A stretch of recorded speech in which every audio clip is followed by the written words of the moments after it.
জয় জগন্নাথ।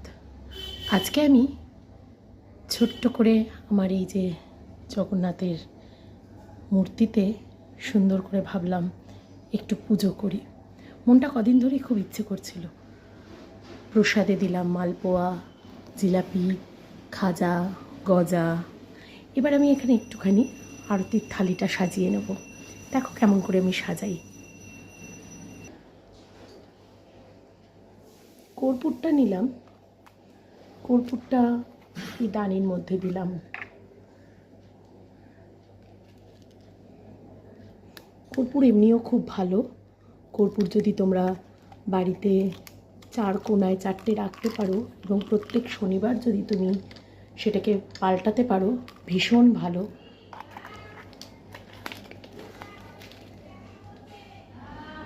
জগন্নাথ পুজোয় সেরকম কিছু উপকরণের কোনো দরকার